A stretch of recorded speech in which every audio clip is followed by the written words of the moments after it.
Bismillahirrahmanirrahim. Assalamualaikum warahmatullahi wabarakatuh. Apa kabarnya anak-anak? Mudah-mudahan sehat selalu dan selalu nantiasa berada dalam lindungan Allah Subhanahu wa Ta'ala. Amin. Alhamdulillah, pada kesempatan ini kita bertemu lagi dalam pembelajaran PAIBP masuk di bab 8, yakni meneladani sifat-sifat mulia para Rasulullah. Baiklah, kita langsung ke materinya. Apa sih iman kepada Rasul itu?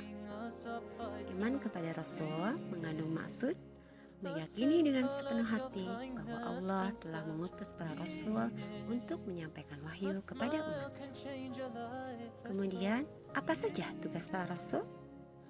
Yang pertama, tugas para Rasul adalah membawa ajaran tauhid yang benar. Yang kedua, membawa kabar gembira. Yang ketiga, memberi peringatan. Yang keempat, membina kehidupan manusia agar menerapkan akhlak yang mulia. Berikutnya, sifat-sifat para Rasul. Para Rasul memiliki 3 sifat. Yang pertama, sifat wajib. Yang kedua, sifat mustahil. Yang ketiga, sifat jaiz. Apa saja sih sifat wajib itu? Yang pertama, sifat wajib bagi Rasul adalah sidik, yang artinya benar. Yang kedua, amanah, yang artinya dapat dipercaya. Yang ketiga, tabligh, artinya menyampaikan. Yang keempat, fatonah, artinya cerdas. Berikutnya, sifat mustahil bagi para Rasul. Yang pertama, kazib atau disebut juga kizib, artinya dusta. Yang kedua, khianat, yang artinya tidak dapat dipercaya. Yang ketiga, kitman, artinya menyembunyikan. Yang keempat, baladah, artinya bodoh. Sifat yang ketiga yaitu sifat jaiz. Sifat jaiz bagi Rasul ada 1, yaitu aradul basyariyah, yang artinya bersifat dan berperilaku sebagaimana kebiasaan manusia pada umumnya. Baiklah, kita menginjak pada dalilnya.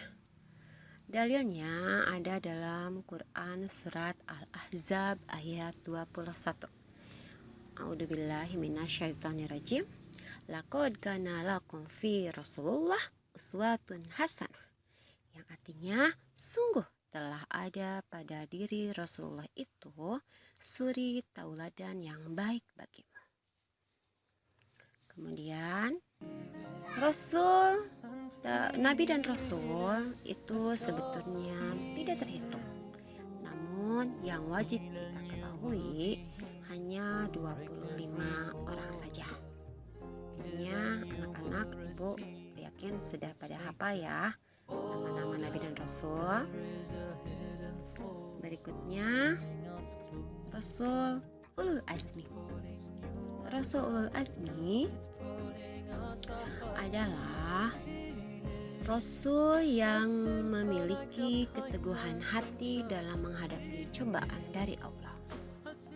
Rasul Ulul Azmi ada 5 orang, yakni Nabi Nuh alaihissalam, Nabi Ibrahim alaihissalam, Nabi Musa alaihissalam, Nabi Isa alaihissalam, dan Nabi Muhammad sallallahu alaihi wasallam. Nah, anak-anak setelah memahami, setelah mengetahui materi tentang iman kepada Rasul, tentu kita harus dapat memetik hikmahnya. Apa saja hikmah yang kalian dapatkan? Tentu banyak ya. Nah, Ibu sampaikan di sini beberapa hikmah yang dapat kita petik setelah mempelajari materi ini. Yang pertama, setelah mempelajari materi ini, menjadikan keimanan kita meningkat kepada Allah Subhanahu wa Ta'ala. Yang kedua, kita jadi memiliki rasa takut, karena setelah kita tahu azab-azab kaum dari nabi-nabi yang tidak taat kepada Rasul dan Allah. Berikutnya, setelah kita tahu kisah-kisahnya, membuat ketaatan kita semakin meningkat kepada Allah. Nah, selesai sudah materinya. Untuk berikutnya silakan untuk disimak kisah teladan Rasulullah dan seorang pengemis Yahudi yang buta. Bismillahirrahmanirrahim. Assalamualaikum warahmatullahi wabarakatuh. Kisah Nabi Muhammad SAW dengan pengemis buta. Terdapat banyak kisah keteladanan dari Rasulullah Muhammad SAW yang sebaiknya dicontoh oleh umat beliau. Dari beberapa kisah tersebut, ada satu kisah yang menarik dan syarat akan pelajaran di dalamnya. Pada zaman Rasulullah SAW, terdapat seorang pengemis Yahudi buta yang setiap hari menempati salah satu sudut pasar kota di kota Madinah. Bukan cuma mengemis, ia juga berseru kepada orang-orang yang berlalu lalang di pasar tersebut. Jangan dekati Muhammad, jauhi dia, jauhi dia. Dia orang gila, dia itu penyihir. Jika kalian mendekatinya, maka kalian akan terpengaruh olehnya. Teriakannya yang keras tak terlewatkan oleh seorang pun yang berjalan di dekatnya. Setiap kali ada yang terdengar langkah kaki orang melewatinya, pengemis buta itu selalu mengumpat Rasulullah Muhammad SAW dan mengatakan Muhammad adalah tukang sihir, orang dan sebagainya. Pengemis Yahudi buta itu hampir setiap hari ditemani oleh seseorang di sampingnya. Orang tersebut dengan lemah lembut dan kasih sayang menyuapi pengemis yang hampir tidak pernah berhenti untuk menghina dan merendahkan Muhammad SAW. Orang tersebut hanya terdiam saat teriakan makian dan hinaan itu keluar dari mulut Yahudi buta tersebut. Ia terus menyuapi makanan ke mulut pengemis itu hingga habis. Sampai pada suatu hari, si pengemis Yahudi buta tidak lagi ditemani lagi oleh orang yang menyuapinya. Kemudian datanglah orang lain yang membawakan nasi bungkus untuknya dan menawarkan diri untuk menyuapinya. Orang lain yang menawarkan diri untuk menyuapi pengemis buta yang tidak berhenti merendahkan Muhammad SAW tersebut adalah sahabat terbaik Rasulullah, Abu Bakar As-Siddiq. Hati dan kepala Abu Bakar mendidih mendengar sumpah serapah pengemis Yahudi tersebut. Namun, Abu Bakar menahan diri dan berusaha dengan lemah lembut menawarkan diri untuk memberi makan kepada pengemis buta tersebut. Namun bukan rasa terima kasih yang didapat oleh Abu Bakar, justru penyangkalan dan hardikan keras dari pengemis tersebut. Kau bukan orang yang biasa memberiku makanan, hardik si pengemis buta. Aku orang yang biasa, kata Abu Bakar. Tidak, kau bukan orang yang biasa kesini untuk memberiku makanan. Apabila dia yang datang, maka tak susah tangan ini memegang dan tak susah mulutku mengunyah. Dia selalu menghaluskan terlebih dahulu makanan yang akan disuapinya ke mulutku. Begitulah penyangkalan si pengemis buta kepada Abu Bakar. Mendengar perkataan pengemis buta tersebut, Abu Bakar tak kuasa memendung rasa harunya. Air matanya tumpah tak tertahankan. Dadanya turun naik. Beliau menangis sampai terisak-isak.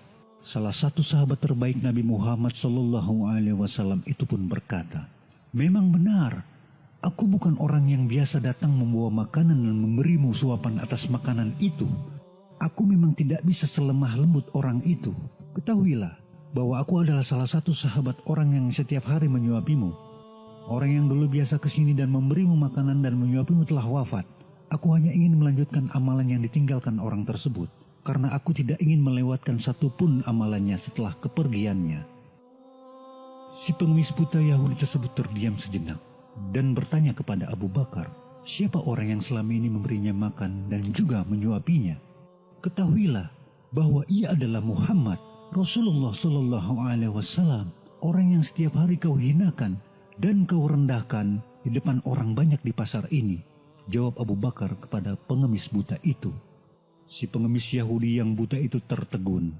Tak ada kata-kata yang keluar dari mulutnya, namun tampak bibirnya bergetar. Air mata pengemis buta itu perlahan jatuh membasahi pipinya yang mulai berkeriput.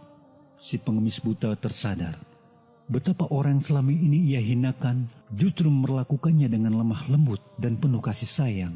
Ia justru malah merasa lebih hina dari apapun yang ada di dunia ini. Selama ini aku telah menghinanya, memfitnahnya, Bahkan saat Muhammad ada di sampingku sedang menyuapi aku, tapi dia tidak pernah memarahiku. Dia malah dengan sabar melembutkan makanan yang dimasukkan ke dalam mulutku. Dia begitu mulia, kata pengemis buta dalam tangisnya. Pada saat itu juga, si pengemis Yahudi buta bersaksi di hadapan Abu Bakar As-Siddiq dengan mengucapkan 2 kalimat syahadat, La ilaha illallah Muhammadur Rasulullah. Si pengemis buta memilih memeluk Islam setelah cacian dan sumpah serapahnya kepada Muhammad. Demikian dari Ibu, mudah-mudahan materinya bermanfaat.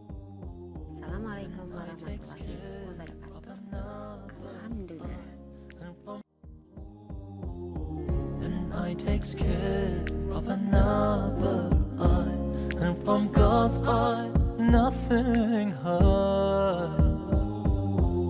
Seek only to give and you receive. So heal and you will be healed.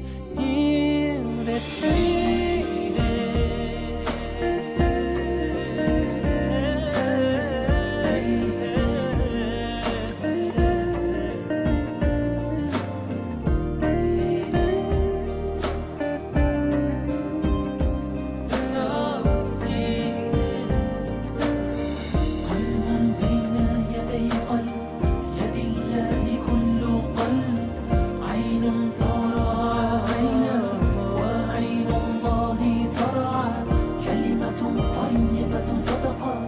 تبسمك لأخيك صدقة كل معروف صدقة قلب بين يدي قلب يد الله كل قلب عين ترعى عينا وعين الله ترعى كلمة طيبة صدقة تبسمك لأخيك صدقة كل معروف صدقة اللهم اشفي شفاء لا يغادر سقما اللهم اشفي شفاء لا يغادر سقما اللهم اشفي شفاء